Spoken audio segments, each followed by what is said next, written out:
Assalamualaikum warahmatullahi wabarakatuh. Bismillah, alhamdulillah, salatu wassalamu ala rasulillah, la hawla wa la quwata illa billah, amma ba'dah. Bapak Jamaluddin, Sarjana Pendidikan yang kami hormati, putra-putra semuanya, kelas 9 yang kami banggakan dan kami sayangi. Materi selanjutnya yakni adalah pencak silat. Ya, meneruskan dari kemarin ada bola besar, terus ada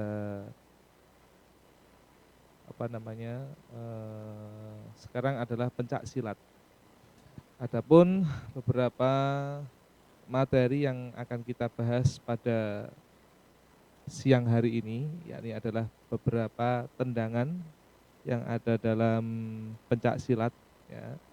Tapi di sini hanya sekedar materi ya. Kita tidak bisa mempraktekkan karena tempatnya kurang representatif untuk kita melakukan praktek. Jadi saya akan mengilustrasikan dengan sebuah gambar yang kalian bisa lihat di dalam eh, layar kalian masing-masing. Ada teknik serangan kaki. Nah, ini di sini adalah tendangan. Ya, ada tendangan lurus. Ini tentunya meneruskan materi di kelas 7 dan kelas 8 ya. Kita mungkin di kelas 7 dan kelas 8 sudah diterangkan beberapa teknik-teknik serangan, yaitu ada pukulan, terus ada tendangan ya, dan lain-lain sebagainya. Yang kita membahas sekarang adalah tendangan. Ada beberapa tendangan yang kalian bisa lihat dalam layar kalian. Ada tendangan lurus, ya, serangan yang menggunakan sebelah kaki dan tungkai lintasannya ke arah depan dengan posisi badan menghadap ke depan dengan kenaan pangkal jari-jari bagian dalam dengan sasaran ulu hati dan dagu. Kalian bisa perhatikan tendangan lurus di sini ya. eh, dari posisi kuda-kuda. Nah, seorang pencak silat di sini gambarnya ya, dia mengarah kepada sasaran ulu hati dan dagu. Agak ke atas ya. Kakinya lurus tapi agak ke atas ke ulu hati lawan ya, dan arah dagu. Ya, ini di sini. Ini adalah tendangan lurus. Menggunakan sebelah kaki dan tungkai. Ya, lintasannya ke arah depan dengan posisi badan menghadap ke depan. Ini kalian bisa lihat. Terus ada tendangan tusuk. Ya. Serangan yang menggunakan sebelah kaki dan tungkai, lintasannya ke arah depan dengan posisi badan menghadap ke depan, dengan kenaan ujung jari-jari ke kaki, dengan sasaran kemaluan dan ulu hati. Ya, ini tendangan tusuk, ya, agak ke bawah. Kalau tendangan lurus, pertengahan, tidak terlalu atas dan tidak terlalu bawah. Kalau tendangan tusuk ini agak ke bawah, ya, dia mengarah pada sasaran kemaluan dan ulu hati. Nah, tapi jangan sampai dipraktekkan kalau tidak dalam pengawasan atau dalam pertandingan ya Pak ya. Ya, selanjutnya tendangan kepret. Sini kalian bisa lihat ya, kepret di sini. Serangan menggunakan sebelah kaki dan tungkai, lintasannya ke arah depan dengan posisi badan menghadap ke depan dengan kenaan punggung kaki dengan sasaran kemaluan. Ya, dengan punggung kaki di sini, punggung kakinya ya sasarannya adalah arah kemaluan, tapi jangan dipraktekkan dengan temannya. Terus ada tendangan jejak. Ya, tendangan jejak menggunakan sebelah kaki dan tungkai lintasan ke arah depan dengan posisi badan menghadap ke depan dengan kenaan telapak kaki penuh, sifatnya mendorong dengan sasaran dada. Nah, ini tendangan jejak. Ya, dia berasal dari posisi kuda-kuda, terus dia meluruskan kakinya ke arah depan seperti ini. Di ilustrasi gambar kalian bisa lihat. Selanjutnya tendangan gajul. Ya, tendangan gajul. Serangan menggunakan sebelah kaki dan tungkai, lintasannya ke depan, ke arah depan dengan posisi badan menghadap ke depan. Kenaannya tumit dan arah bawah ke atas, dari arah bawah ke atas. dengan sasaran dagu dan ulu hati. Ya, seperti ilustrasi di bawah ini. Ya, tendangan gajul. Selanjutnya tendangan T. Ya. Serangan menggunakan sebelah kaki dan tungkai, lintasannya lurus ke depan dan kenaan pada tumit, telapak kaki dan sisi luar telapak kaki, posisi lurus, biasanya digunakan untuk serangan samping dengan sasaran seluruh bagian tubuh. Ya. Terus ada juga tendangan celorong, tendangan belakang, tendangan kuda, serta tendangan taji dan tendangan sabit. Di sini akan kita tampilkan seluruh ilustrasi gambar yang menunjukkan ada beberapa tendangan. Ya, di sini ada tendangan belakang, ya, tendangan kuda, tendangan celorong, tendangan lurus, tendangan tusuk, tendangan T, tendangan jejak, tendangan kepret, tendangan sabit, dan tendangan taji, serta ada tendangan celorong dan tendangan kepret lagi. Untuk teknik serangan tadi hanya kita tunjukkan beberapa, ya, ini serangan yang dari kaki atau tendangan. Terus selanjutnya adalah peraturan pertandingan pencak silat. Dalam praktik di lapangan, pesilat dari suatu perguruan dengan teknik bela diri bagus belum tentu menjadi pemenang. Dalam pertandingan pencak silat kategori tanding, salah satu faktor penyebabnya adalah atlet dan pelatih kurang menguasai peraturan pertandingan sehingga ia kecolongan dalam mengumpulkan nilai atau didiskualifikasi karena melakukan pelanggaran berat, misalnya menyerang daerah terlarang. Jadi dalam pertandingan pencak silat itu juga ada berbagai macam peraturan, sehingga apabila tidak diperhatikan, seorang pemain dan pelatih bisa saja kehilangan nilai atau kehilangan poin, sehingga dia seharusnya menang tapi malah kalah karena dia melakukan pelanggaran, ya. Hal yang seperti ini sering terjadi, menimbulkan kesalahpahaman antara pelatih atau pesilat dengan wasit atau juri. Sering terjadi pesilat mengajukan protes karena merasa yakin bahwa seharusnya ia yang menang, sedangkan juri menyatakan ia kalah. Peristiwa ini sebenarnya dapat dihindari jika semua pihak di kalangan pesilat memahami sekali peraturan pertandingan sejak silat yang berlaku.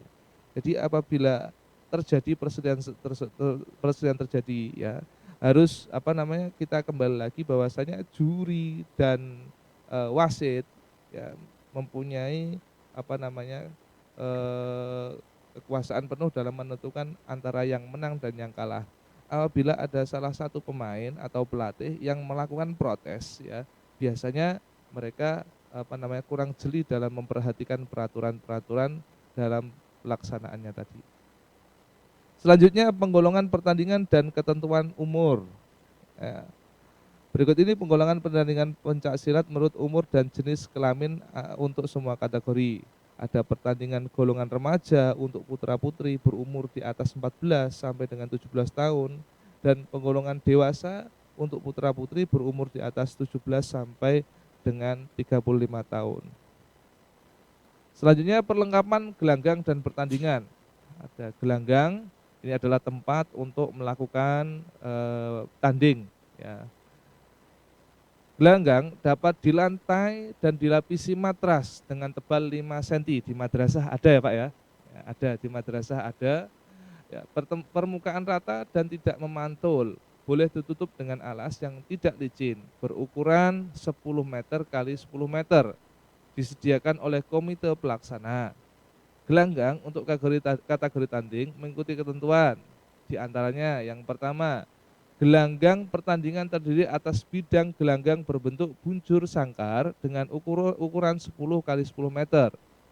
Bidang tanding berbentuk lingkaran dalam bidang gelanggang dengan garis tengah 8 meter. Batas gelanggang dan bidang tanding dibuat dengan garis berwarna putih selebar kurang lebih 5 meter ke arah luar. Pada tengah-tengah bidang tanding dibuat lingkaran dengan garis tengah 3 meter. Lebar garis 5 meter berwarna putih sebagai batas pemisah sesaat sebelum akan dimulai pertandingan.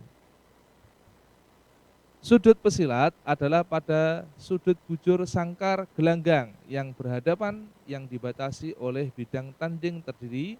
Sudut berwarna biru yang berada di ujung kanan meja pertandingan.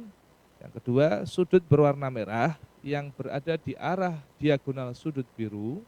Dan sudut berwarna putih di mana kedua sudut lainnya sebagai sudut netral.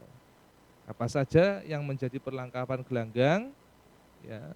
Yang pertama adalah meja dan kursi pertandingan serta meja wasit dan juri. Ini disediakan khusus untuk meja wasit dan juri. Formulir pertandingan, jam pertandingan atau gong atau alat yang sejenis dan bel. Ini untuk menandakan persiapan dan lain sebagainya. Terus ada lampu babak atau alat lainnya untuk menentukan babak serta lampu isyarat sesuai dengan proses pertandingan yang berlangsung. Serta bendera kecil warna merah dan biru bertangkai masing-masing dengan ukuran 30 cm kali 30 cm untuk juri tanding dan bendera dengan ukuran yang sama kuning untuk pengamat waktu. Ada papan, catatan, tempat senjata, papan nilai, timbangan, perlengkapan, ada sound system, ember, gelas plastik, kenpel, dan lain sebagainya. Selanjutnya adalah aba-aba pertandingan. Adapun aba-aba dalam pertandingan pencak silat pada tahap tertentu selama pertandingan, yang pertama adalah aba-aba bersedia, ya, digunakan dalam persiapan sebagai tanda bagi para pesilat dan seluruh petugas pertandingan bahwa pertandingan akan segera dimulai. Jadi aba-aba sebelumnya adalah bersedia, selanjutnya aba-aba mulai, ya. Berarti kalau ada seorang wasit sudah mengaba-aba mulai, dianggap setiap pertandingan dimulai dan akan dilanjutkan. Bisa pula dengan isyarat, ya, atau sebuah isyarat misalkan, ya, itu. Terus ada aba-aba berhenti, digunakan untuk menghentikan pertandingan. Jadi bersedia, mulai. Ketika wasit mengucapkan mulai berarti sudah dimulai bisa melakukan pelaksanaan atau melakukan gerakan-gerakan untuk memulai. Terus aba-aba berhenti, ya, digunakan ketika wasit menghentikan pertandingan. Serta ada aba-aba pasang dan silat digunakan untuk pembinaan. Ya, ada beberapa larangan dalam pencak silat. Ada larangan yang berat, menyerang bagian badan yang tidak sah, yaitu leher. Leher di sini, kepala, serta bawah pusat hingga kemaluan dan mengakibatkan lawan cedera atau jatuh. 2. Usaha mematahkan persendian secara langsung. 3. Sengaja mematahkan persendian secara langsung. 4. Membenturkan kepala dan menyerang dengan kepala. 5. Menyerang lawan sebelum aba-aba mulai dan menyerang sesudah aba-aba berhenti dari wasit, menyebabkan lawan cedera. Nah, ini sebelum dimulai, salah satu pesilat sudah mulai menyerang, itu adalah sebuah larangan yang berat. Atau wasit sudah mengatakan selesai atau itu berhenti, tapi salah satu pemain masih melakukan pemukulan atau tendangan, nah itu tidak boleh. Selanjutnya adalah mengumpul, menggigit, mencakar, mencekram, dan menjambak. Terus menentang atau menghina atau mengeluarkan kata-kata yang tidak sopan, apalagi malah meludahi. Ya. Terus melakukan penyimpangan terhadap aturan bertanding setelah mendapat peringatan pertama karena pelanggaran hal yang tersebut. Pelanggaran ringan, tidak menggunakan pola langkah dan sikap pasang, terus keluar dari gelanggang secara beruntut. Yang dimaksud dengan berturut adalah dari 2 kali dalam satu babak, merangkul kawan dalam proses pembelaan, terus selanjutnya melakukan serangan dengan teknik sapuan sambil merebahkan diri berulang kali dengan tujuan untuk mengulur waktu. Nah, itu materi yang kami sampaikan pada hari ini. Kalau kita bahas Pak ya, Oke. ketika pencak silat ini memang repot dan ini sebuah olahraga Iya, Pak. dan harus diawasi oleh seorang guru, Iya. guru pencak silat. Atau Nah, orang yang profesional. atau orang yang profesional. Dan seorang guru pasti membaiat muridnya Betul.